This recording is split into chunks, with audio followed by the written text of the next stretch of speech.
Good morning. Welcome. Thank you for joining us this morning. My name is Katie Gardner. I'm the Director of Events here at The Hill, and we are thrilled to welcome you to our very timely and important conversation today, the cost of mental health inequities. I'd like to thank our sponsor, Otsuka Pharmaceuticals, for their support of today's event. This morning, we'll explore the health, social, and economic burdens of unmet mental health needs across the country, and the types of investments needed to make a difference. We'll be joined by members of Congress and an exciting lineup of mental health and health equity experts. But first, a few housekeeping notes before we start. In addition to our audience here in the room in Washington, we have a live streaming audience online on thehill.com. Please keep your phones on silent for the duration of the program, but we do encourage you to join the conversation on social media. You can follow us on Facebook, Twitter, and Instagram at The Hill Events, and we'll be using the hashtag #TheHillHealth. It's now my pleasure to welcome our first guest this morning, Senator Bill Cassidy, member of the Health Committee and co-author of the Mental Health Reform Act of 2016. He'll be joined in conversation with today's program moderator, Steve Scully, contributing editor at The Hill. Welcome, Senator Cassidy and Steve. I'm not Senator Cassidy. I think he's coming in, though. So good morning, everyone, and welcome. What a bright-eyed group on a Wednesday morning. I think he's just having his last cup of coffee, or maybe a beignet. Is that what they have in New Orleans or Baton Rouge? Anyhow, so I'll vamp for a minute or two.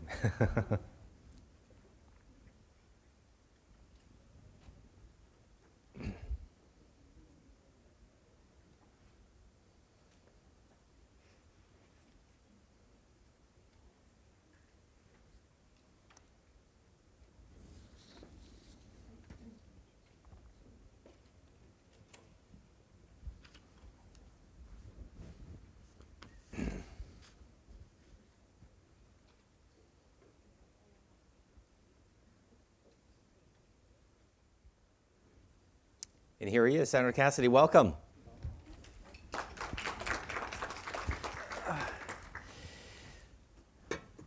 And you brought your own coffee with your own name on it. Now I am impressed. So I stayed up till like 1:30 in the morning putting together an IKEA bed for my wife. So and then woke up at 6. So I got some brownie points, but have a big cup of coffee. Are you serious? Oh yeah, we got 5 of her female relatives coming in, so it's like all hands on deck. If I had 5 brothers coming in, I would not clean up my house, but shall we say my house has been cleaned. Those are the 3 of the worst words somebody says at IKEA, some assembly required. Yes. Senator, welcome. In all seriousness, and this is a serious conversation, we are here because of our interest and concern about mental health. And I wonder at the top line if you could kind of address where Congress is, because you have co-authored a series of bills addressing the issue. I know the reauthorization is up again, possibly later this year. But where's the debate right now? Let me give a little context.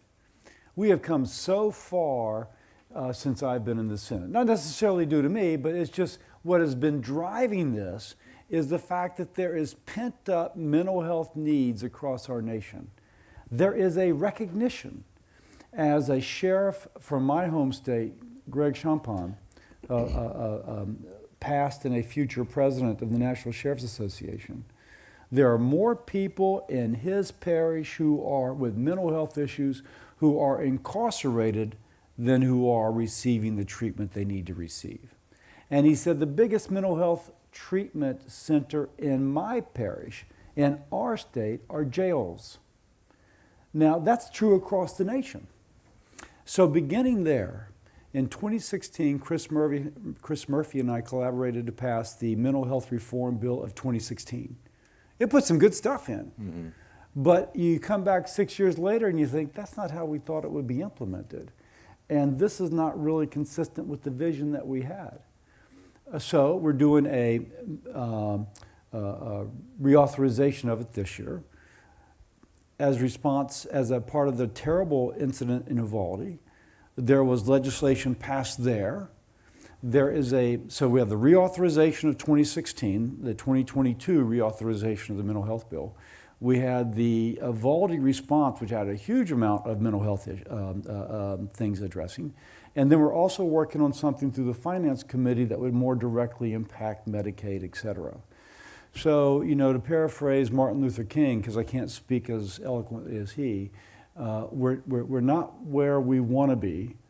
We're not where we ought to be.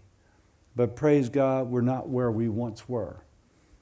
He put it a little bit better than I did. But the point being, we've made great progress. Mm-hmm. We got a long way to go, but we've at least made great progress. But it is still a crisis that is growing. Why? What are we missing? Well, I think what we're missing is COVID was incredible in terms of the sense of isolation that it created. I have a family and et cetera, so I'm not a person who's by himself all the time. Except I was up here, for like 2 weeks straight, and I realized I had not physically touched another person. It's kind of, normally you shake hands, you give a hug. We're from South Louisiana, so you kiss each other on the cheek, you bump shoulders. I went 2 weeks without physically touching somebody. There are others with far greater experience than that. And there are others who probably kind of want to touch people a little bit more than that. So I think that sense of isolation was incredible. And I'd be remiss if I was not mentioning veterans. We've had a suicide rate among veterans that has been way too high. Mm-hmm. Now, there's been some good news on that, by the way. That has recently fallen almost 10% relative to 2018. And I say that because we know that intervention works. We don't have to be fatalistic that this is going to happen no matter what we do. We can look at our veterans and say, oh my gosh, we just had a 10% decline. So we know we can put in programs that make an impact upon those who have issues with mental health. But this is going to cost money, and members of your party continue to talk about a $30 trillion debt. Do you have any concern that there would be some of your colleagues that say, enough's enough, we can't spend more money on this and other issues? You've got to prove value. If all you're doing is throwing good money after bad, we should all, regardless of party, object to that. Period, end of story. If you can make a case, no. By doing this particular program, among these programs, we've decreased suicide rate among veterans by 9.7%. That we have reduced hospitalizations among those with serious mental illness by X%. Then my gosh, you're going to build a case that people, regardless of party, are going to support. I will say, what did Ronald Reagan say? There's nothing so permanent as a temporary federal program. Mm-hmm. So the point being that there should be skepticism across the federal government because so many of the programs don't work. But if you have one that does work, I can tell you the people in my party are going to be for it. So what's working? Because one aspect of this report, the numbers are compelling. Tens of thousands of lives saved over a 4-year period, and hundreds of billions of dollars would have been saved as well had we done more. Well, so had we done more? Now, this is an ecosystem. It isn't that you just kind of wave a wand and all of a sudden you have an adolescent psychiatrist who's in small town USA. So of course if we had done more, but do you actually have the physical, the social capital infrastructure by which to do more? Mm-hmm. Right now, I can tell you that most sheriffs would tell you that if there is somebody who is at risk of suicide, there's not the social worker that's going to go with the sheriff and sit with them. It's going to be a deputy. And the deputy's going to be in the ER. And ERs are still very crowded with those for whom there is no placement should they need hospitalization. So I think we need to put this into context. We're not where we ought to be. We're not where we want to be. But praise God, we're not where we once were. So let's just speak a little bit about what we've done to address your concern. Mm-hmm. In the response to Uvalde, there was the amplification, if you will, the nationwide spread of a program which was in 9 states, in which mental health services were embedded into community health centers. Roy Blunt told me, and Missouri is a big rural state, Roy Blunt told me that everyone in Missouri is within an hour and a half of whatever mental health services she or he needs. And they would go to a rural health clinic, federally qualified health center.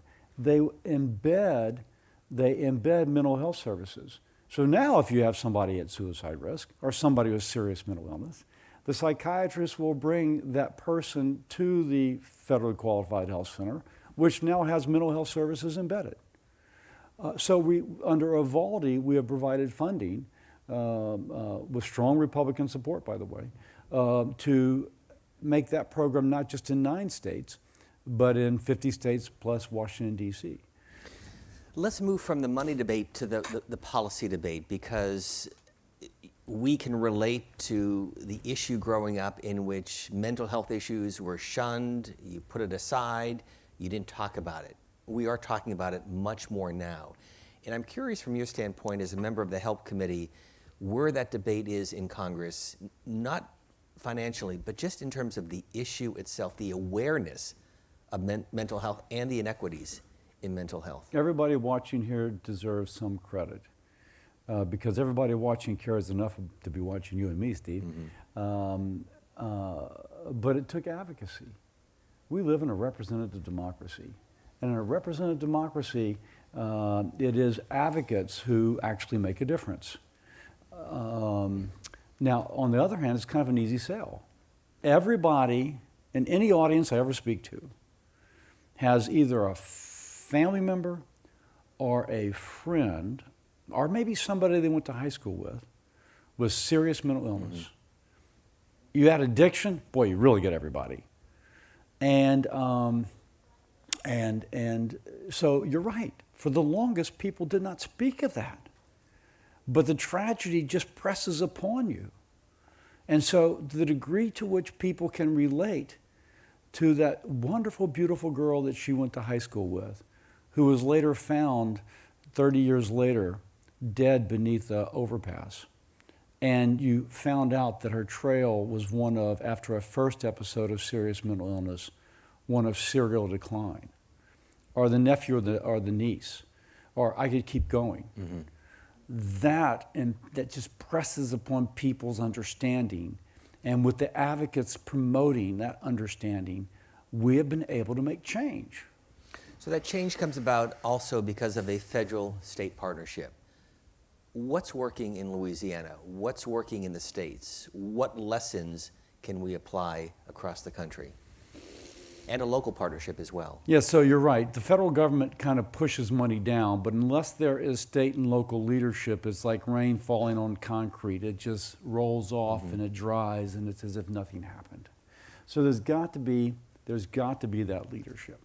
So one thing that we, after the Mental Health Bill of 2016, that we had promoted was something based upon a Maine experience called, I think it's the Raise or the Rise. I'm looking at Raise. I'm looking at my staff who's mouthing to me, Raise. And what they found in this Maine, I think NIH funded, was that if you took someone first, what we all know is that oftentimes the first episode of serious mental illness is sometime between age 15 and 25. Now, what they found in that Maine experience is that if you give that young person the wraparound services he or she needs, you can return them to wholeness, and that first episode is their last episode. And when they're 50 or 60, it is a distant memory. It is not a life-defining experience. So we have put forward money in the Mental Health Reform Bill of 2016 that would attempt to, through SAMHSA, that would attempt to take that and broaden the applicability, the accessibility of that program. So I go back home and doing a little follow-up, and it takes a few years to get it enrolled, but New Orleans had 4 kids enrolled, and Baton Rouge had 5 or 6, and Shreveport was about to start a program. I'm thinking, well, that's not what we wanted to do. We thought it would have much greater reach than that. So as it turns out, they're using SAMHSA not as the wraparound services, but as the primary payment for the provider. So what we're working now, which we're working on, I'm not saying we've passed it, is that Medicaid would provide that. It really should be Medicaid doing the nuts and bolts of taking care of folks with mental health issues, and then the epi payment, if you will, that a little bit above, in Louisiana we'd call it the lagniappe, the extra dollars would be the wraparound services. So we're trying to take our mental health reform bill of 2016 and kind of get the original vision. That's one example of it. We want like hundreds of kids in this wraparound service provision. But you have to do that by doing, I think, the base payments through Medicaid. Other issues, there continues to be problems with access. Medicaid pays really poorly. So if Medicaid's your primary provider, it can be difficult to get outpatient services. By the way, one of the nice things, kind of the way you do payment, in the Equality Response Bill, the fact that we're embedding community behavioral health services in a federally qualified health center, the federally qualified health center gets an additional payment above base Medicaid. And so I think it's like 125%, something like that. So it gives you the better ability to pay your mental health provider so that the mental health provider, isn't like losing money every patient they see, which is typical for Medicaid. They're doing better. And so there's kind of a strategy involved in this too. For you personally, you're a physician, you're a former educator, you're now a U.S. Senator. Do lawmakers come to you? Do they ask you questions? And if so, what are they asking you about the mental health subject? Yeah, so whether you're a physician or not, you probably get your credibility on Capitol Hill by how hard you work on an issue. This is your issue. Yeah, this is my issue. They want to know, is it cost effective? Are we doing something, or are we just throwing money at people who are not accomplishing anything? And you tell them? It's a mixed bag. Some things were clearly having an impact. Go back to the veterans going down, that veteran suicide rate. Is it plausible that we can do a program that can make a difference? So, for example, the way you would build a case, and this is what I just say over and over again. Let's go back to veterans. Most veterans who commit suicide do so within 6 months of separation. So they leave the military, and within the next 6 months, they commit suicide. Wow. On average, sounds like a Monty Python skit. On average, the first appointment in the VA hospital after separation is 6 months later.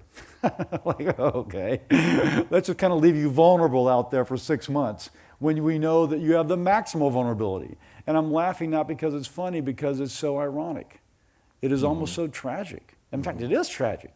So we just passed the Safer Veterans Act. I think I got that right. Safer Veterans Act, the title of it, in which the VA would attempt to contact somebody at least 3 times in those first 6 months after they separate. So they leave the military, they got 6 months, you're calling them. Is there an issue going on? Are you aware of this benefit? Oh, there is an issue. Can we beam you in? So I can go to my colleagues, and that was my bill and another we co-sponsored. I can go to my colleagues and say, this is a good piece of legislation, and this is why. Most suicides within the first 6 months, first appointment typically 6 months or later. We can make an intervention by phone. There's already the services to do it, and if we do it, we can plausibly further reduce veteran suicide. Now, if you make that case, you're going to have everybody supporting it. So another community, you mentioned this earlier too, and we'll talk about those who are incarcerated, because that is a huge problem, both in the prisons, both in those facilities, and for those who do leave, often the revolving door because of mental health issues. How do you address that? So again, you mentioned how do I approach things as a physician? One, you got to care. I mean, my gosh. Sometimes you just cry. On the other hand, you got to have facts. And so you want your doctor to bring all the knowledge that she or he has learned to an issue. So going to that particular issue, so I attempt to do that. I'm sure others do. I just mentioned it as a physician because this is my issue, as you said.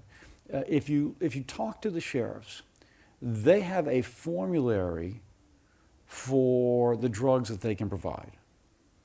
Now, if somebody has mental illness and they've gone through step therapy, and we have found that certain drugs work and certain don't, but they enter into the jail and the drugs which have been empirically found to work are not on the formulary of the jail pharmacy, they will be put on a different drug, even if that drug has already been shown not to work.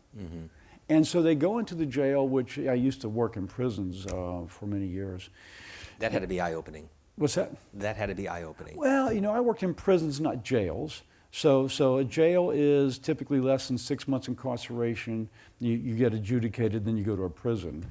It was really eye-opening, by the way, working in a prison. You find that the unholy trinity of going to jail is no father figure for men, no father figure, illiteracy, and drugs. That cycle. So it just like one guy said, I got on drugs and I was never there for my kids, got thrown in jail, and now my son's in jail. There's poignancy there, right? So if we're going to, so we could talk about a whole another thing about incarceration. But if you go to those in jail,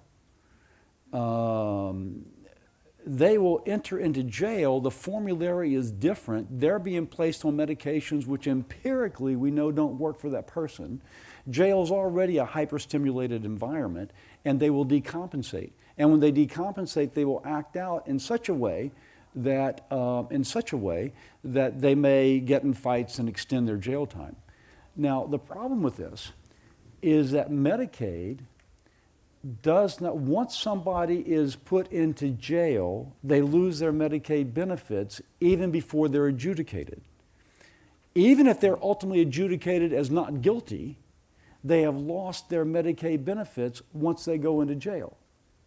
So, Steve, you ask, okay, as a physician, but as anybody else, you would think, well, this is nuts, no pun intended. Why don't we allow someone to continue on their Medicaid benefits even after they enter jail until they're adjudicated and found to be guilty, if everybody follows that. Now, we have something in the legislation, in our reauthorization through SAMHSA, that attempts to encourage that. And we're working on another package that would go through finance, which would basically, direct that states would continue Medicaid benefits for mental health services until somebody were adjudicated and found guilty. Just makes sense to me. Because what you don't want, even if somebody does okay in jail and then they get out and they have to reestablish their Medicaid coverage, they can have an interruption of their pharmacy benefit, even if the drugs they were on in prison worked for them. So if we're trying to interrupt this cycle of mental health and the kind of revolving door through the jail and people homeless because most of them are mentally ill, are addicted, then we need to think systematically, analytically, where are things breaking down and where can public policy make a difference? So closing thought in our remaining minute, we've gone over just a minute or so, but what should these folks be aware of? Where is the debate going? Where is the reauthorization? And what are your final thoughts? My thoughts are that we will succeed if you are engaged. And for those folks who are watching online, there's no substitute for being engaged in a representative democracy. We have a reauthorization that's hopefully going to pass at the end of this year. We think it will. But if we're going to, for example, do the things on Medicaid that I discussed through finance, then whoever's watching, you need to contact your congresswoman, your congressman, your senator, and speak if you don't speak to them directly.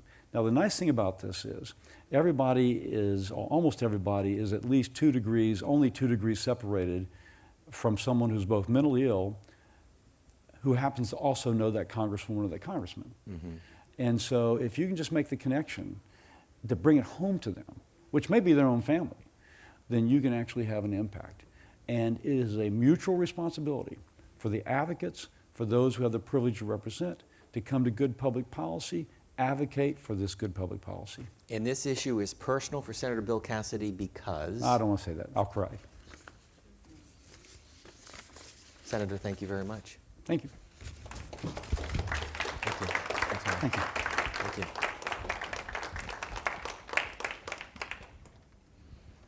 Thank you, Senator. Thank you again to Steve and Senator Bill Cassidy. Now please welcome Deborah Barrett, Vice President of Corporate Affairs at Otsuka Pharmaceuticals, for our sponsor perspective. Thank you, Steve, and thank you, Senator Cassidy, and thank you also for your insightful remarks, as well as your unwavering commitment to creating a mental health system that considers the critical role of equity for all Americans. We are really grateful for both Senator Cassidy and Representative Watson Coleman's important leadership in mental health and feel fortunate to work with their offices. Good morning, and thank you to everyone, whether you're joining us in person or virtually for this exciting event. My name is Deborah Barrett, and I'm the Vice President of Corporate Affairs at Otsuka America Pharmaceutical, Inc.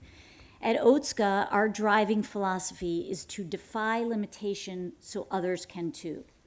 We seek to serve those with unmet medical needs and are proud to be at the forefront of the research and development of new therapies designed to help patients with chronic mental illness. We respect the value within every mind, whether it's a grand idea that changes the world, a simple human connection that changes someone's life, or something in between. On behalf of Otsuka, I am thrilled to convene this esteemed panel of bipartisan policymakers, thought leaders, and experts from across the mental health community who will help shape the conversation around mental illness, help to reduce stigma, and propose innovative, common sense solutions for ensuring equity for all, especially those in minority and underserved communities that historically lack access to the care and resources they need. This session is an important extension of our mission to improve the lives of those living with the challenges of chronic mental illness. Right up front, I want to underscore that mental illness is a chronic, not acute or temporary condition, and should be resourced and treated as such. By now, we've all heard the common refrain, America is clearly in the midst of a mental health crisis, much of which has been exacerbated by the global pandemic. Each day, we see the devastating impact of untreated chronic mental illness all around us, in news headlines and our communities nationwide, affecting people just like you and me, and many who are living on the street, we talked about this, with no hope and no access to the care they so desperately need. This reality is also reflected in the research. According to a recent survey by Mental Health America, 19% of adults, that's more than 47 million Americans, are experiencing a mental illness. And unfortunately, that number grows annually. To make matters worse, 25% of the adults living with mental illness report an unmet need for treatment. And that number hasn't decreased in over a decade. So as the cases of mental illness rise, so does the number of individuals left without treatment. Add in the fear, the anxiety, and the uncertainty brought on by the ebbs and flows of the COVID-19 pandemic, and an already underperforming mental health system becomes further compromised. Unfortunately, we also know that national estimates chronically underrepresent the actual burden of mental health inequities, which then, of course, skews policymaking, funding, access to care, and resources. To put this into perspective, nearly 6 million Americans are not accounted for in our national reporting estimates regarding mental health care. This includes people who are often the most vulnerable to mental illness, including the incarcerated, nursing home residents, those living in assisted living facilities, the homeless and unhoused, active military, and those who are institutionalized in psychiatric facility. What that means is that decisions are being made based on inaccurate data, which in turn leads to a deeply inadequate response and policy inaction to reform our system and improve access. This failure to act results in a staggering loss of human life and wasted dollars that could be invested into fixing the system. These effects are felt far more in minority and underserved communities nationwide. Earlier this month, the well-respected Satcher Health Leadership Institute at Morehouse School of Medicine, led by our friend Daniel Dawes, released findings from its new landmark report examining the cost of not investing in mental health care. OTSCA is incredibly proud to be the sole sponsor of this work. Up until this point, we have really lacked a clear quantitative understanding of the consequences in lives and in dollars of decades of systemic health inequities and the worsening outcomes that have resulted for racial and ethnic, minority, marginalized, and medically underserved populations. Researchers through this report found that between 2016 and 2020, at a minimum, more than 116,000 lives and approximately $278 billion, huge numbers, could have been saved by investing in proper mental health care for minority populations. To be absolutely clear, 116,000 is the number of lives lost in excess or beyond what was already expected for a given population. We know all too well that the decades-long absence of focus and needed resources for treating chronic mental illness has had a significant and negative impact on overall health outcomes in the U.S. This report captures the reality that is significantly worse outcomes for historically underserved patient populations and minority populations. And this has really contributed to generations of poor health outcomes and a failure to support the value of every life. Many of us in this forum and online have labored long and hard on these challenges. We heard Senator Cassidy talk about that. Today is a call to action to redouble those efforts. The real question is, how bold are we willing to be to drive and sustain systemic change that addresses issues such as stigma, such as the lack of an effective crisis response system or basic patient access to services and treatments, such as the overall lack of parity in treatment and resourcing for serious mental illness, especially when contrasted with other physical chronic conditions such as diabetes, heart disease, and cancer. All of this, by the way, despite the fact that explicit parity legislation has been in force for over 2 decades. The good news is that health equity is beginning to receive the attention it deserves. The Centers for Medicaid and Medicare Services is seeking to design, implement, and operationalize policies and programs that support health for all people. The intent is really to reduce the differences in health outcomes experienced by people who are disadvantaged or underserved, and to provide the care and support they need to thrive. At OTSCA, we are incredibly appreciative of these proactive efforts by CMS to seek out stakeholder feedback on how its programs can deliver more equitable care to all. We applaud the agency's effort and are committed to actively working with them in the following CMS strategic pillars. 1, to advance health equity, we encourage CMS to modernize policy and program requirements that may impose challenges to the individuals CMS serves and those who assist with delivering healthcare services.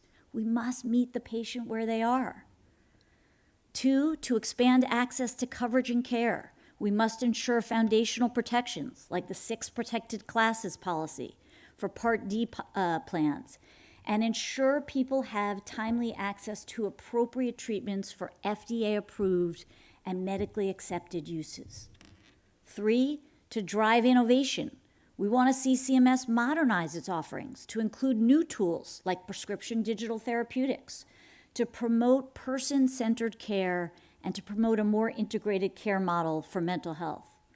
And finally, to ensure all enrollees receive care when they need it, we must increase access to evidence-based mental health treatments, which supports affordability and sustainability. CMS, I should note, is currently accepting comments on these strategic areas until November 4th. We appreciate the opportunity and strongly encourage everyone to make their voices heard. That's how we will make change. One thing is crystal clear. We can no longer allow social determinants of health, such as homelessness, lack of access to care and support services, cultural stigma, and unemployment, to contribute to the tremendous suffering and the needless loss of life in minority, marginalized, and medically underserved populations.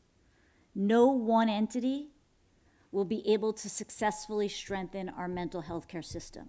It will require unprecedented collaboration and financial resources to empower local, we talked about this, community-based healthcare centers to drive integrated, evidence-based mental health care in familiar settings. The burden of mental health inequities is shouldered by all of us, and this moment in time represents an incredible opportunity to work collaboratively to create a more equitable future for all of us. While the road to reform is complex, the reality is quite simply that investing in mental health saves lives, period. This report by Daniel Dawes and his colleagues offers a roadmap in 3 pillars to guide and ultimately impact policy decision-making. Make sustainable long-term investments into mental and behavioral health systems. Adopt a culturally centered mindset when considering mental and behavioral health care. And finally, recognize the impact of political and social determinants of health. OTSCA is committed to doing all we can to support this work and convening a coalition of stakeholders to transform our healthcare system into a patient-centric one that responds first and foremost to individual needs and respects the value of every mind in every community nationwide. Once again, thank you for your commitment and your time today. A special thank you to every one of our speakers and panelists. We appreciate your support and look forward to a meaningful and productive discussion. Thanks.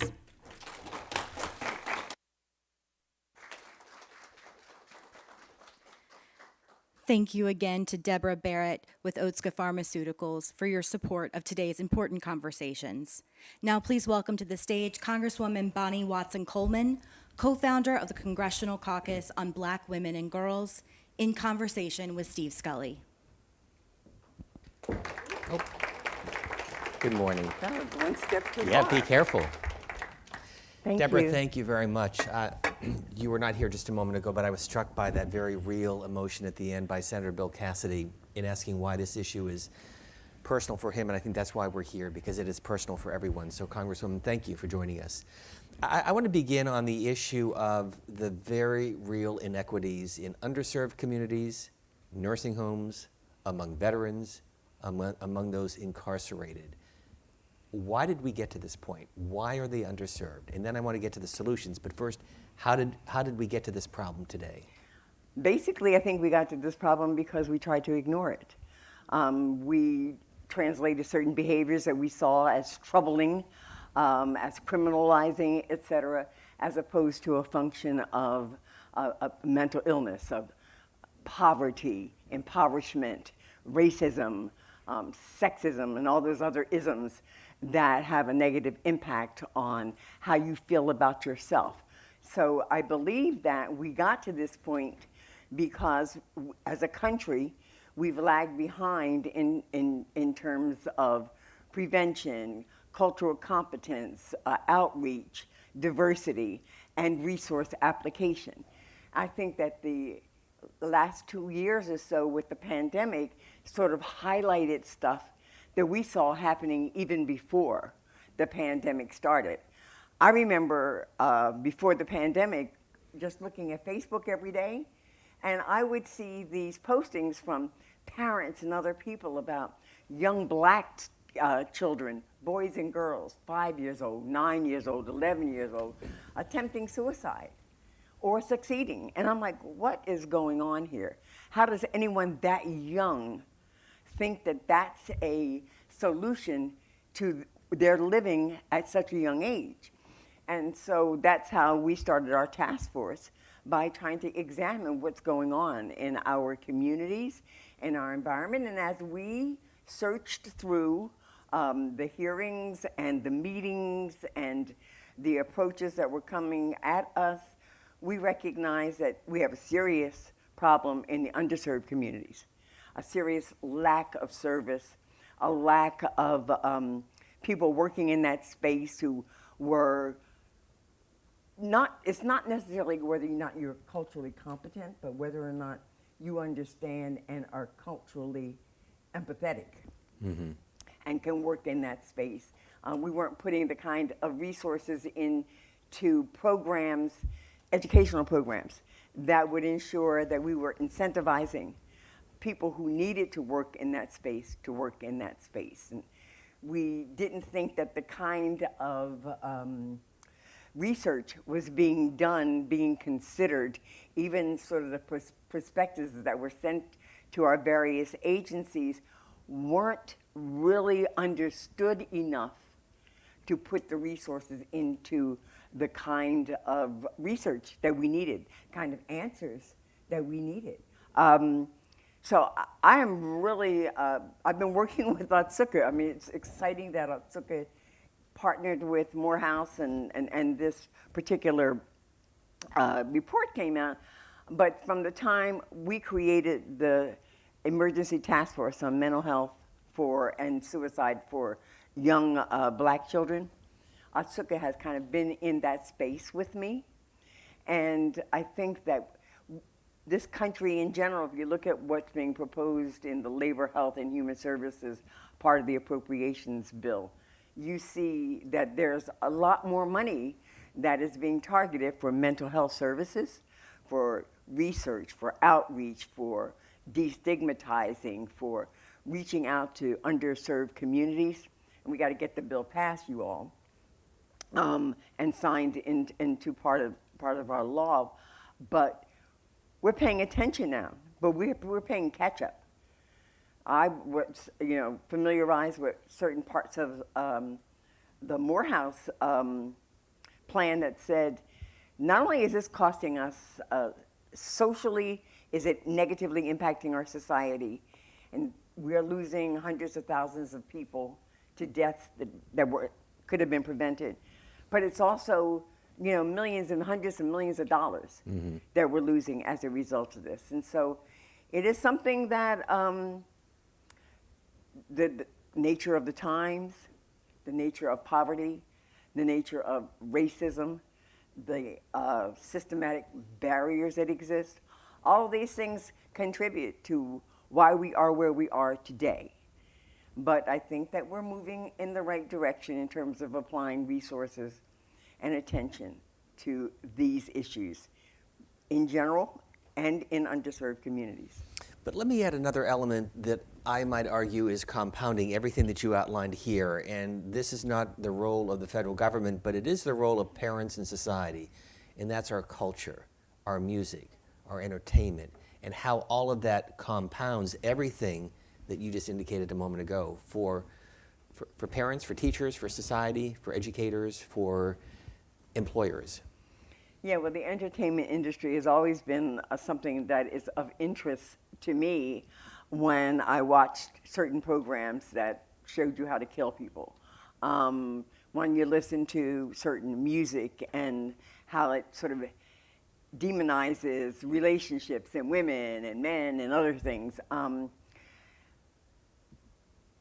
But there is a balance. I mean, I've listened to that stuff and I've seen that stuff, and I don't think that I have a mental health challenge. I mean, I have times of sadness, but I can relate that sadness to situations, and people need to recognize the difference between being sad from time to time, even being depressed from time to time, that is associated with an event or not, as opposed to just having it become part of who you are. Feeling that you don't have solutions to feeling better and not getting a handle on why you are feeling the way you are. So yeah, we have that the whole discussion about the words we hear in music and rapping and stuff like that. It's been a discussion that we've had for decades now. But that's not as serious as the lack of resources. That's not as serious as poverty. That is not as serious as hatefulism, whether it's anti-Semitism, racism, sexism, um, discrimination against the LGBTQ community, all of those things. Dealing with those failures and systemic breakdowns are more significant, I think, in terms of ensuring better mental health than whether or not a kid is listening to, and dancing to a rap artist. Half the time, I can't even understand what the rap artist is saying, but then that might be my old ears. Do we discriminate against mental health? Yeah, we do. I mean, we're more enlightened now, I think, than we've been. We use terms like crazy. We use dismissiveness. We've used it. We think that that's your problem. You've got a problem. Shame on you. In the black community in particular, we were raised to believe we had Jesus. And so if you got a problem, don't take it to the psychologist, take it to Jesus. But then when we did realize that Jesus is a resource, but so is a psychiatrist or a psychologist, we couldn't find the He doesn't call you psychologist. back, right? Yeah. We couldn't find them because less than 3% of folks working in that environment are people of color. So, I think that we've lived for a long time with the stigma associated with a mental health issue. Even families have dealt with it, trying to brush it under the rug, put it in the closet, isolate their loved one. But it's real. And it is an illness. And if we had an injury with our knee, we'd go to an orthopedist. And if we're having an injury that's stemming from our brain, we need to be able to deal with it and recognize it for what it is. But we were talking to Senator Cassidy, and I'd be curious to find out what you're seeing in your state, in your district, which is this cycle, especially among the underserved, the minorities, the poor, who have parents who go to jail, the kids get incarcerated, and that just leads to generations of problems. Mental health is one of the huge underlying currents of that. Yeah, so what you're speaking to is institutional, persistent, and systemic racism. Who represents the over-incarcerated? Who represents the communities of separated families? Where do you find the majority of poverty and underserved communities? Where do you find educational systems that are having to deal with the social problems, the nutrition problems, the problems with sheltering? Where do you find that? You find that in the poorer communities. So, we've got a massive task. We've got to unpack a lot. We've got to unpack a lot of historic deprivation, systemic deprivation, in order to recognize that we are treating the problem wherever we find it equally. And that we are translating behavior in a way that isn't racist in and of itself. You go to an urban school and you see more resource officers than you do counselors. That is a paradigm that doesn't work. You need counselors. You need teachers to be trained to see behavior and look beyond what's happening that moment to see what could be causing that. And we haven't been doing that. We've been setting kids into juvenile justice systems, recognizing that or saying, okay, well, their dad's in jail, so you can expect the least among them. We don't have the right to expect the least among them. We have the responsibility to provide them the resources to be healthy as we figure out our system that has resulted in this over-incarceration and this over-unemployment as it relates to the underserved and black community. So we had our work to do on so many different levels. And all of it plays into our sense of well-being or not so well-being. But I'm wondering if the solution, as you look at the problem, compounding all of this, you've got the gun violence, you've got the drug abuse, You've got the physical abuse often of older individuals abusing a spouse or a loved one. So you're coming at this on so many different levels. You want to deal with the mental issues, but it's so much more. Well, my side of the aisle, we try to deal with things like the gun safety issue. We recognize that guns are a problem in our community, that danger, deprivation, lack of jobs, a hopelessness is a problem in the underserved communities. But let us not automatically align the kind of gun issues with mental health issues. Now, I don't think that they're mutual. I think that there's a problem with someone who will take a gun and kill people, an individual or 30 people. But I don't want us to say that that's just an illustration of the mental health issues in this country. That's, that's a whole different dynamic. I mean, we could say Vladimir Putin is mental health deprived. We could say terrorism is a mental health deprivation. It's something else. It's evil. And so we need to be able to identify and deal with evil. So let's talk about the public-private partnership and some of the solutions. What's working? What can OTSCA do in a private partnership with the federal government and communities to try to better address these inequities? Well, OTSCA is doing a good job of raising the issue, elevating the need for more support for the discovery of therapies and medications and things of that nature, and the fact that we have this problem. Government has to listen to, and OTSCA, but it has to listen to communities also. It needs to listen to the researchers in various communities of what needs to be studied, what needs to translate in terms of outreach, services, healthcare. The lack of access to decent healthcare is a huge issue. The lack of access to people who are competent to work in these areas of mental health.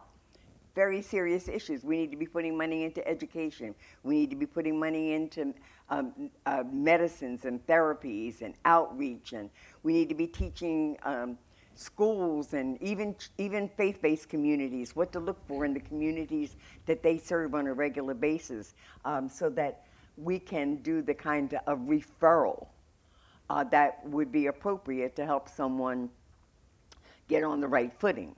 So it's an issue of resources, the application of resources, and listening to the communities and know what the problem is, respecting those communities, and recognizing that for decades now, we've not been putting the resources into the underserved communities or the research that is necessary to determine how to overcome some of these very serious and very important issues in our communities. We are now. We're trying. I mean, I looked, there's like almost $1 billion that's going in just in this FY23 budget. There's money in other bills tackling certain aspects of the mental health issue of the lack of services, or the lack of research, or the lack of outreach, or the lack of training, or supporting educational opportunities. There is a serious commitment right now to dealing with this issue. We just need to make sure that those resources are used where they're most needed.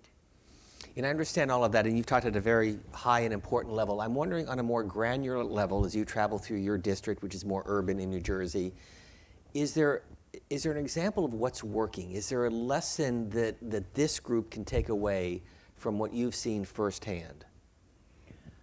Well, federally qualified health centers in communities are really vitally important. Having access to health care in your community, in your surroundings, in environments that you feel safe and comfortable in going to.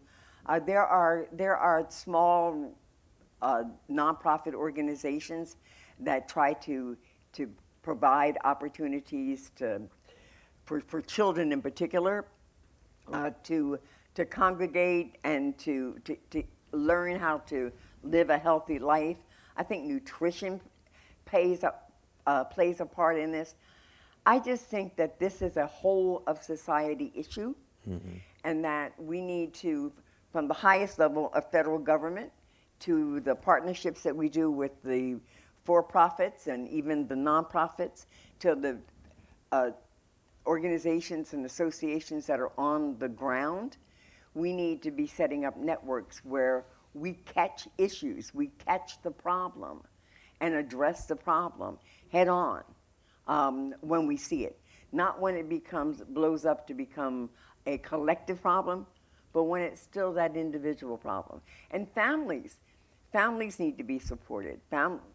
There's no such thing as healthcare, access to healthcare being a privilege. It is a right, and it is important for your safety and security and well-being as much as it is for the family that needs access to it. Because as the least among us gets lifted and protected and can depend on a decent way of life, then we all benefit. And But- I think we got to remember that. We remember that from the top down when we give the very, very mega wealthy all these tax breaks and tax loopholes.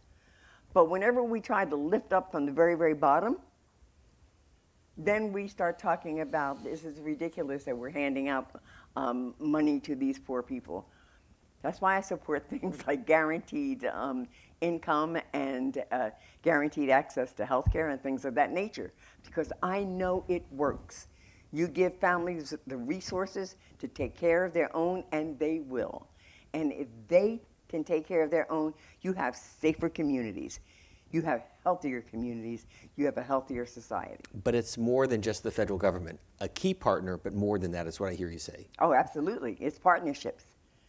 It's partnerships. And it's good corporations that recognize also that they need a workforce that's going to be able to make them richer and produce their products and take care of their business.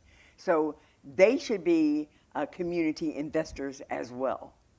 So, final point. When you hear the figure that Deborah talked about over a 4-year period, 2016 to 2020, an estimated savings of close to $300 billion and more than 117,000 lives potentially saved. When you hear those numbers, your response is what? What a missed opportunity. What a missed opportunity, but we're glad that the research has been done, that the study produces this information, and that it is accepted and understood and legitimately received by all parties. That we're discussing it here today, that we discuss it on the Hill, we discuss it in the Appropriations Committee on which I serve, that it helps us to visualize that it's not just wrong or right, it is about the cost to taxpayers. So you want to invest in mental health solutions because it is a better use of your tax money and it'll be less of a drain. And I think you always got to, there are people that you can only talk to about counting costs. So there is a cost. There's the human cost, of course. There's the financial cost. So we can deal with it, create an environment where we have less of it, and create an environment where we see it, we deal with it, and at the end of the day, the cost both socially and financially will be less. Final question. If it is Speaker Kevin McCarthy in a Republican-controlled House, a divided Congress, is this issue bipartisan? The issue is bipartisan. The question that you need to ask Kevin McCarthy is he willing to work in a bipartisan manner on the issue? I haven't seen so much of that yet, and that's unfortunate. You're skeptical. I'm optimistic that we're going to be in the majority and that we don't have to worry about Kevin McCarthy being the speaker. That's what I'm optimistic about. Congresswoman, thank you very, very much. Thank you for having Appreciate me. it. Real pleasure. Thank you. Great job. Thank you very much.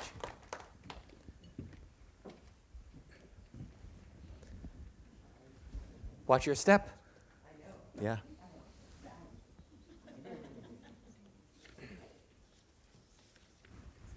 Oh, yeah.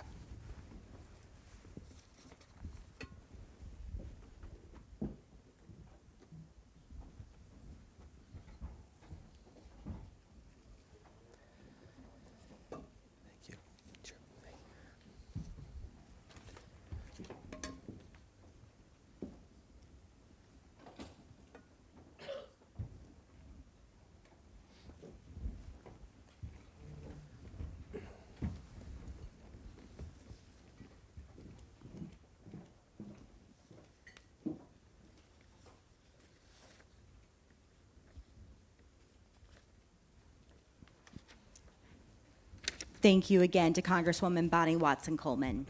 Up next is our panel of experts to discuss the burdens of unmet mental health needs and what it will take to transform the way our nation responds to the mental health crisis. Please welcome Daniel Dawes, Executive Director of the Satcher Health Leadership Institute, Hannah Wesolowski, Chief Advocacy Officer at the National Alliance on Mental Illness, and Brandon Saloner, Associate Professor of Health Policy and Management at Johns Hopkins Bloomberg School of Public Health, joined on stage by Steve Scully. Welcome to you all. Andrea was supposed to be with us. She is unable to, so we apologize for that. But what a great panel. Appreciate you joining us. Daniel, I want to begin with you because you have been instrumental in this report. And just a very general opening question, what surprised you? Well, you know, there was another report that was done in 2009 by Tom Leviste and Daryl Gaskin at Johns Hopkins University at the time. And they had shown that we had spent within that 3-year or 4-year period that they looked at $300 billion. So we anticipated, right, because that report did not include mental health conditions, right, or mental illnesses, substance use disorders, that perhaps we were going to see something substantial. But what surprised us was how substantial, right? We thought maybe perhaps half of the $300 billion, right? Maybe $150 billion would be allocated to the mental health. But to see it very close, right, to the physical health conditions, the economic burden of the physical health conditions in terms of racial and ethnic health inequities, that was really insightful for us, quite alarming. And Hannah, we keep talking about these inequities. The federal government has been spending a lot of money on this, and yet the problem is growing. Why? Because we spent decades not spending money on this, not focusing on this. It's not a problem we can solve overnight. We lack workforce, we lack capacity across the country, we lack cultural competency, and it's going to take time to fix that. The investments that have been made the last few years are unprecedented. We need more, and it's going to take time to see the benefits of those investments. And Brendan, you've really been on the front lines of all of this in the communities, your work at Bloomberg. What have you seen that has surprised you the most, and where are the solutions? Well, the first thing that I think is really important to keep in mind is that there's incredibly dedicated, inspirational people who are working on the front lines of these issues. You find them in every community. The problem is that they don't have a system around them to help them support people who are in crisis. We don't have a crisis system. And I often think about this from the perspective of families. We are asking American families in the most difficult times to try to work their way through a system that fundamentally is broken. So I see a lot of really exciting programs, and yet those programs don't scale. And I think that is the fundamental challenge of mental health care and substance use treatment in America, is the models that we know work are not being brought to scale. But Daniel, it's also an economic challenge. Can you address that? A huge Sure. economic challenge. Huge economic challenge. You know, when I go back, and permit me if I can, to go back a little bit in history, right? Sure. You know, for about 165 years, we have struggled in this country to showcase to the country just how important mental health is to systemic health. And Dorothea Dix and other mental health reformers tried in vain, making that moral argument. They went around the country making the case for, you know, how many people with mental illnesses were picked up from the streets, how they were jailed, incarcerated. They were oftentimes stripped naked. They were chained to the walls of these prisons and beaten. It was a horrible time. And even with that picture, we still couldn't get the federal government. It would take, oh, you can't hear me? I can, Oh, but okay. So we all want to hear you. Okay, I got you. Thank you. So it would take then, after that, making the moral argument, it would take about 40 years of her life to finally convince Congress to do the right thing. And they created what we call the Bill for the Benefit of the Indigent Insane. Unfortunately, that bill was vetoed by the president, President Franklin Pierce at the time, who many thought would have been sensitive to this issue of mental illness because he His had own witnessed- wife. His own wife, exactly. His own wife had succumbed to clinical depression and anxiety for the rest of her life after witnessing the tragic death of their son on a train, which was a new invention at the time.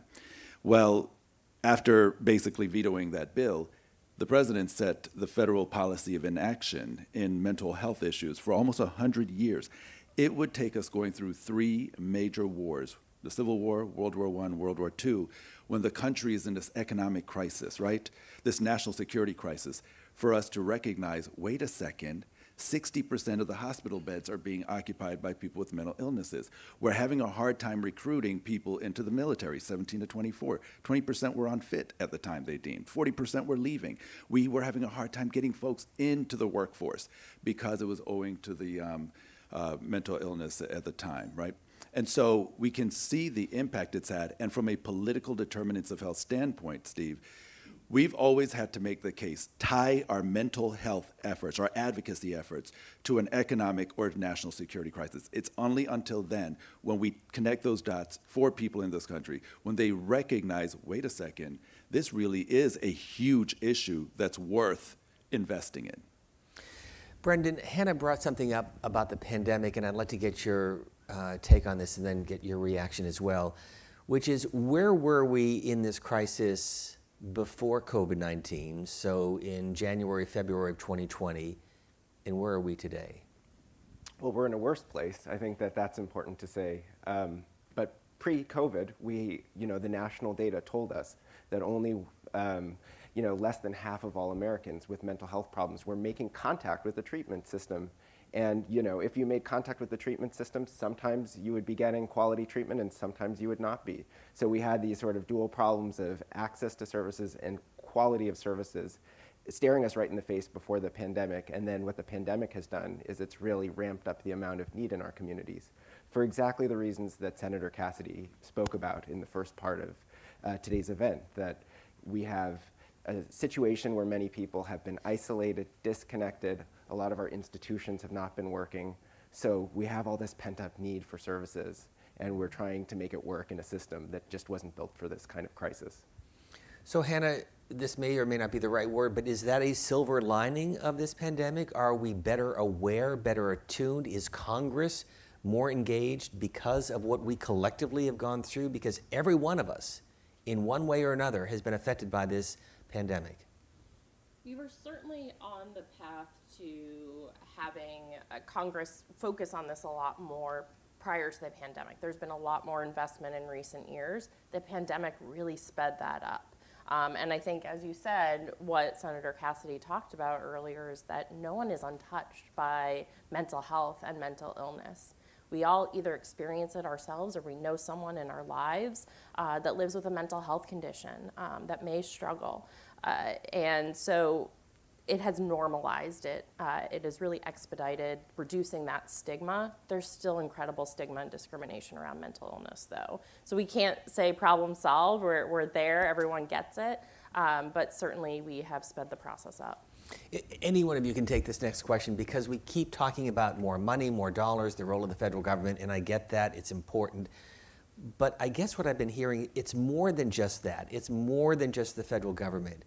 And I'm curious, what is that more? What else has to be done to reduce some of the issues that we've been addressing? Any one of you? Sure, I'd love to take that. There are so many different levels, right, of inefficiencies and disinvestments. And I think starting for us at the Sattrow Leadership Institute, when you talk about the workforce isn't reflecting many of these groups that are lacking access to health services. We know that 5% of psychologists, for instance, are African Americans. We need to do a better job diversifying the health workforce. I think the Academy could do a much better job in that realm, making sure that we create more culturally competent mental health professionals would be a great thing. I think also data has been a major issue for us. What we found during the pandemic, and again, going all the way to 1793, was that the same groups of people are always on the downside of advantage and opportunity, or most negatively impacted, right? African Americans, Native Americans, and so forth. And what we thought would be extremely helpful was to figure out how we could get access to data in real time to track these mental health inequities. Well, gee, that was an ambitious undertaking, and we found there is such a dearth of data that we can't even access, right? There's challenges in trying to get data around physical health conditions. It's even worse when you're trying to get mental illness, substance use disorder data, and then, of course, try to track that and disaggregate it by race and ethnicity. So that was a major issue for us, one that we think would be extremely helpful in moving the needle of mental health equity forward. So if we could at least get those two pieces, I think that would be extremely helpful. And then starting also with what we already have, the infrastructure we already have. For us, if you think about it, mental health parity, right? Senator Ted Kennedy and Domenici and Enzi really worked on trying to, address the discrimination in mental health benefits. Well, we thought we did a great job in 2008, getting it signed by George W. Bush. And when you look at the implementation of this law, it has been such a frustrating experience at the state level. And we did a study where we graded the states on how well they were doing implemented. Most states got a C, D, or F. I think maybe one state got an A, and I can't even remember which one that is. But they're lacking in that respect. So the states need to really bolster what they're doing in this space. And I think it could start with mental health parity, as well as with integrating primary care and behavioral health services moving forward. But Hannah, he said something that struck me. My wife is a nurse, and she said that the number one issue she deals with is burnout. Compound that with those mental health providers, supporters who are on the front lines. How do you deal with that? Because it's got to be exhausting. There's got to be a high burnout rate. There is. We're incredibly concerned about the people who are there to help others. Are we taking care of them? And more often than not, we aren't. And burnout is high. So we're losing more people out of the profession before we're bringing in more. And that's not adding up when we're already in a provider shortage. That mass exodus, which is understandable to a certain extent, is really high. And recently we transitioned to 988, a nationwide number for mental health crises and suicide prevention. Thinking about it there, we don't have enough people to answer the phones, and they're dealing with people on the hardest day of their lives. So anyone who's working in the mental health space, we got to be taking care of them and making sure that we keep them, and really putting wellness programs and the wellness of our providers at the forefront. Brendan, you're nodding your head. I totally agree with both of these comments, and I don't want to trivialize the burnout issue because it is so real and so embedded in so many other issues. But one of the antidotes to burnout is seeing recovery. That a lot of times we see people in crisis and then we don't see them being well. And I think that part of what we need to start to sort of move toward is a paradigm of seeing people through their recovery journey. That there is that bad day in someone's life can culminate in some really great opportunities down the line. And I think that the other thing that really sticks out to me about this is that if we want to get people on that recovery journey, then we have to stop taking this as just a medical issue. We have to look at the sort of multiple determinants of recovery. And one of those recoveries is housing. Another one is employment. One of the most effective interventions for people with mental illness is giving them supported employment, giving them a place to live. We can't get people on that recovery journey until we start dealing with the other things in their life that are keeping them back from having success. So Dan, Brendan offered some very specific, concrete proposals. Moving forward, what would you tell the policymakers? Where can there be meaningful change? What specifically needs to happen? Specifically? Well, I think the Congresswoman talked about funding first, right? There's been really limited attention paid to this from an authorizing perspective and an appropriations perspective. And I think, we need to do a better job looking at these multiple determinants and drivers of these inequities. I think creating legislation that would tackle this in a more comprehensive and reticulated manner. For instance, the social determinants of mental health inequities, making sure that our agency, CMS, for instance, as they are tying reimbursement to various health outcomes or value-based care, we know that looking at the course of regulations of policies coming from CMS, for instance, they have really looked at depression primarily, right? And there's so many other mental illnesses, right, that are driving these costs that we've failed to look at. And I know this is coming, from some commercial interests as well, right, who they don't want to tackle those issues. They see it as something that's more difficult and challenging to do. But we have to do it if we're going to move beyond merely nibbling around the edges of the problem of health inequity. So I would say that we need, at that payer level, we need to really include more mental health conditions, substance use disorders. We need to also not make this optional for providers, but we need to ensure that as we are developing these policies and we're tying it to reimbursement, that it's mandatory. For too long, mental health and the health equity piece have been optional, and now is not the time for that. Hannah, we have been talking about the underserved communities. We've addressed racism. We have addressed incarceration. But there's another huge sector, and those are individuals, the elderly in nursing homes. If you could talk about that. Yeah, and I think that it's an important topic because that's where we've seen a huge impact of the pandemic. If you talk about loneliness and isolation, elderly adults that are in a nursing home were separated from families and loved ones for well over a year in many cases. That's a huge challenge. Building a social network, maintaining a social network, we know are a huge factor in protecting and supporting an individual's mental health and well-being. And we need to think about how we build that community and support that community and keep folks connected to their loved ones in that social network at that age. And your work at Johns Hopkins, what is academia doing? What are we seeing on the front lines from your own prism? Yeah, so it gives me an opportunity to be a little bit self-reflective, maybe a little self-critical. I think that academics are good at publishing studies and doing high-quality research, but oftentimes our work is not breaking through, or it's not answering the questions that policymakers really need to have at their fingertips.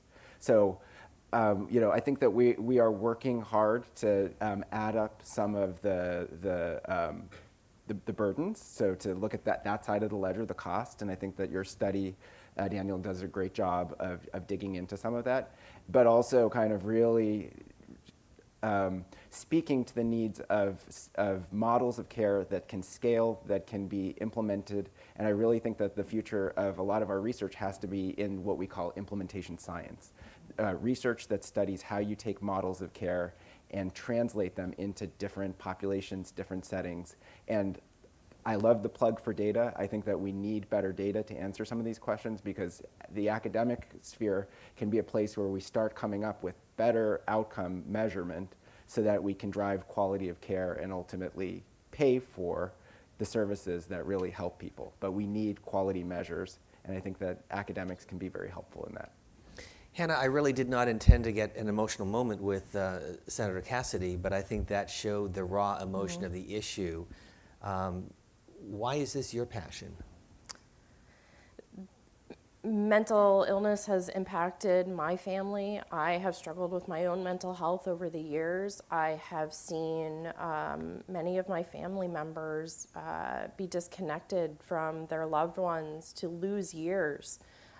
We see it too often. And over my time working at NAMI, I get outreach from so many people who want to know how to get help for a loved one or get help for themselves. And too often, it's hard for me to give an answer. I work in this space, and it's hard for me to help them find help.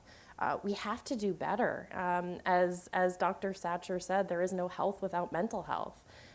Why we isolate this, we think about it as something different, as a failing of your character.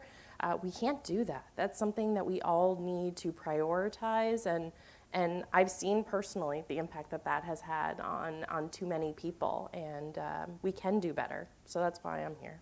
But in terms of doing better, again, going back to one of the headlines from your report, Dan, if you were to look ahead to 2028 or 2030, how do we bring down those numbers of deaths and the economic impact that we've seen over the last 4 years, from 2016 to 2020 in your study? That's a really good point. So, and I'm glad you used the 2030 date, because that was the date that researchers in the Lancet had actually identified as the economic burden, global economic burden of mental illnesses escalating from $2.5 trillion around our time right now to about $6 trillion, right? Imagine how much more. Say those numbers again. $2.5 trillion worldwide economic burden now to $6 trillion. And that was a study that was published right before COVID struck, right? So imagine how much worse that's going to be. Mm-hmm. So I'm glad you used the 2030 date. Now, the way I look at this, you're absolutely right. How do we bring this down? When we know that the United States is going to become a more racially pluralistic society. We know in 2020, the birth rates, or those children 18 and under, right, of color, now outnumber white children. if they are coming from communities that are sicker and dying younger, right? My goodness, it raises all sorts of economic challenges. So how do we do this? I think it's all of the things that we've talked about today, right? And more. So it is making sure that we are creating those models of care, right? That we are tying reimbursement to this, that we're getting them access to the treatments that they have, that we're actually ensuring the diversity of our clinical trials, quite frankly, because a lot of youth, a lot of people of color have not been included in clinical trials, especially when it comes to mental illness and substance use disorder. So I think if we did that, we could see a whole host of improvements in health outcomes and so forth. And then I also think it's addressing, as I mentioned, in a more comprehensive manner, these social determinants of health. Because what we have found from the literature is that economics, race and ethnicity, and mental illness are all tied together, right? And we know that 13.5% of children and youth of color are unable to access behavioral health services right now. And even when they are able, those 13.5% are able to access it, it's of lower quality. So I do think from all levels, from the models all the way up to the upstream determinants of health, if we address that, and we addressed it in a meaningful manner, we would see those numbers improve. And the United States would what? Actually be able to attain its position among the healthiest nations in the world. But Brendan, I never thought we'd have a conversation about Franklin Pierce and mental health, but if you go to his house in New Hampshire, and I've been there, they talk about the mental health issues that his wife faced. Why do I bring that up? The historic disparities when it comes to dealing with these issues, and to kind of break through what Hannah was talking about, how do we break that cycle? What are you seeing on the front lines? Well, this is the oldest problem of our country. This is a problem that is not new to anyone, and I think that what we have to do is start to see what's plainly in front of us, the problem of mental illness that affects all of us in our communities, and we have to start. I think that the numbers that we've been hearing today are so staggering; they almost feel paralyzing. Mm-hmm. It's like it is a burden, but we don't have to live like this. There's a better path forward, and I think that part of it is, as a researcher, I believe research can change hearts and minds, but we have to also kind of commit together that this is not acceptable anymore, because we've gone through several years of just tolerating hundreds of thousands of Americans dying from these problems. Drug overdose, suicide. The numbers just are numbing now. Yeah. We have to say it's not acceptable anymore, and to start treating it like the problem it is. But Hannah, as you know, we are in Washington, D.C. This is a very political town, and we heard from the Congresswoman. We may have a divided government next year. We don't know what's going to happen in the midterm elections. We know that every 4 years we elect a president. We may have a Republican president down the road. How do we make this a non-political issue? How do you address this debate in a partisan environment? Fortunately, this has largely been a bipartisan issue. When we look at packages that are moving through the House and the Senate right now, they are bipartisan mental health packages that we are hopeful will move before the end of the year. Just today, Ways and Means is marking up a package of bills that are about behavioral health care and improving access to behavioral health care. And again, done in a bipartisan way. I think how to pay for it is often what differs, but there is commitment that this needs to be addressed. And we are talking to offices on both sides of the aisle and see that commitment. I think it's incumbent on advocates like NAMI to continue to bring those stories forward and make sure that lived experience is at the forefront. We always say nothing about us without us, and I think that's absolutely critical to make sure that these policymakers keep hearing from their constituents and keep hearing about the real-life impact in their districts. Our partners in this, OTSCA, what is their responsibility? What is their role, Daniel? What is your role, OTSCA? Well, let me just first thank OTSCA for investing in this study, because for me, this is a 15-year dream come true. For 15 years, I had tried to get either NIH or get a foundation or get someone to fund it, but nobody really cared about the issue until, of course, I met Deborah and I met her team, and we talked about, the mental health inequities that were plaguing, what we were seeing during the pandemic, and we created our health equity tracker. We were tracking certain things. So as we were looking at these numbers and looking at the figures from this time period, it was extremely frightening for us. So Otska really stepped up and gave us this ability, provided this tangible evidence, if you will, right, through our research, documenting decades of systemic health inequities in America and the impact it's having on communities of color in particular. So I think they've done their job, first of all. They are thought leaders, they're leaders in this space. And in moving forward, I know Deborah and I talked about this, there's so much more to do, right? You talked about more research. I am a firm believer that research, especially external research, has helped us to ensure that we create and we implement mental health equity focused policies. And so I believe that OTSCA has been critical in helping us now for the first time to really create a policy that will address this pretty comprehensively. So they're doing their job. I want to see more, of course, coming out from not only them, but of course the other commercial interests that play in this healthcare space. Let me build off that and give each of you a chance with a final comment. How do we get there? What obstacles are you concerned about, and how do we reach the goal that Daniel talked about in 2030 and beyond? And Brendan, we'll begin with you. So I talked about sort of the point of moving hearts and minds, but a lot of the way that we get there is through fairly kind of difficult, roll up our sleeves, let's try to figure out models of care that work and work on scaling them up. This issue of scale is the thing that I'm really passionate about, because we can start to change outcomes if we start paying for and identifying the models that will help people. And scale holistically. Scale holistically in every sense of the word, available to everyone in every setting, available if you're coming out of prison, if you're in a school, if you're just living in your home and you seem to be very productive, but there are things that are bothering you. So scale across the population, scale across sectors, scale so that it really reaches anyone who could benefit from mental health care. Hannah will give you the final word. I couldn't agree more.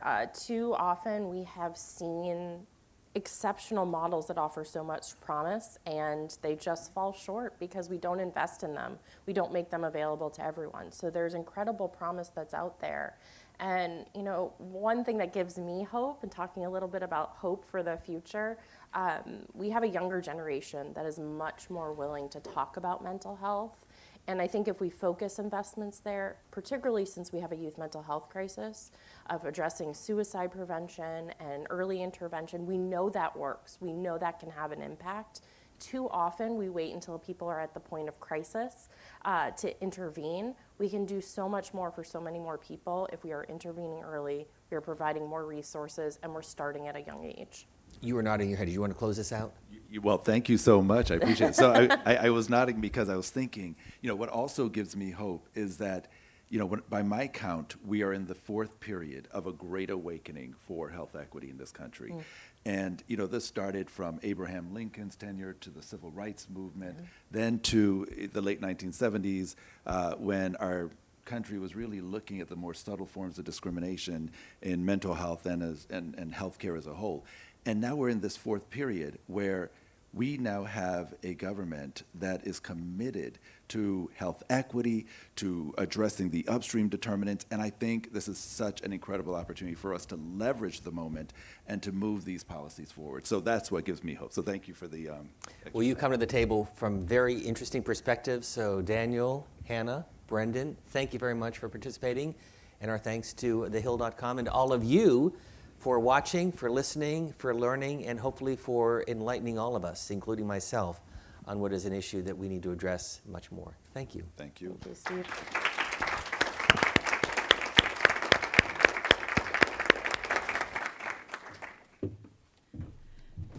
Thank you again to Steve, to the panelists, to Senator Cassidy, Congresswoman Bonnie Watson Coleman for joining us today. That brings us to the end of the program. On behalf of The Hill and our sponsor, Otsuka Pharmaceuticals, we'd like to thank everyone who joined us here in the room and those of you who tuned in online. If you missed any portion of today's discussion, the full event video will be available on thehill.com shortly. Thank you very much. Have a great rest of your day, and we look forward to seeing you again soon.